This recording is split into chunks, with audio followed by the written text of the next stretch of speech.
فایز و حساب کردگی. оилаи Ниёзбековҳо 7 соли пеш мисли даҳо муштарии дигар барои ояндаи фарзандонашон дар Тоҷиксодиротбонк ҳудуди $45,000 маблағ гузоштанд.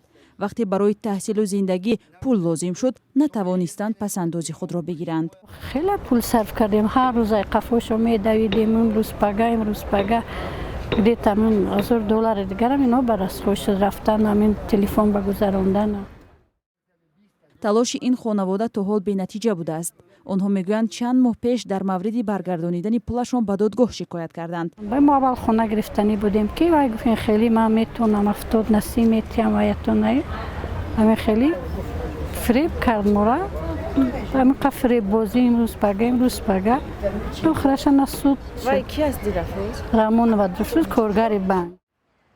дар филиали ин бонк дар ноҳияи Фирдавсӣ ба радиои Озодӣ ба амонат гузоштани маблағҳои ин хонаводаро тасдиқ карданд. як ҳамсӯҳбати мо бидуни зикри номаш гуфт ки чанд сол қабл ин хонавода бо ариза аз бонк талаб кардааст пасандози онҳоро бозгардонанд. Ниёзбековҳо изҳори ҳайрат мекунанд ки бонк дар иҷрои ин дархост маблағи онҳоро ба суратҳисоби афроди алоҳида интиқол додааст ки онҳоро намешиносанд. Тоҷиксодиротбонк яке аз бонкҳои калонтарин дар Тоҷикистон аз соли 2016 инҷониб дар пардохти амонатҳои муштариёнаш оҷиз монд. мақомот сабаби дучори мушкил шудани ин бонкро ба мудирияти нодуруст марбут дониста буданд. ахиран раиси бонки миллӣ гуфта буд ки бонк аз ҳисоби фурӯши амволи худ ба 5000 муштарияш ҳисобро баробар карда 4000 муштарии дигараш ҳамчунон мунтазири маблағҳои худ ҳастанд. мо бо ин бонк нақшаҳои зиёде доштем. اینرا پنهان کردن نمیخواهم، ولی چون این وضعیت به عمل آمد. البته من همه مشکل ها را به کرونا ربط دادن نمیخواهم. آنها نقشه های زیادی داشتند، باید گفتگو برگزار میکردند، اما راه ها بسته شد و این چیز به تأخیر گذاشته شد، ولی این باعث شانه خالی کردن بانک ها از این مشکل نخواهد بود.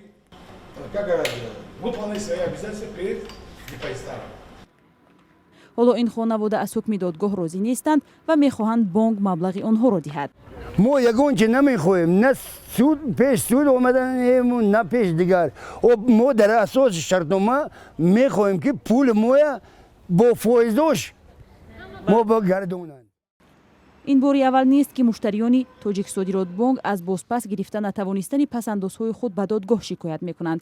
ҳукумат 3 соли пеш барои наҷоти Содиротбонк 2 миллиарду 250 миллион сомонӣ ҷудо кард, аммо мушкили пардохтпазирии ин бонк ҳал нашуд ва ҳанӯз низ муштариён паси дари додгоҳҳо ҳаққи худро талаб доранд. муфлис эълон кардани ду бонки калонтарин аз ҷумла Тоҷиксодиротбонк яке аз шартҳои асосии сандуқи байналмилалии пул барои додани қарз ба Тоҷикистон аст.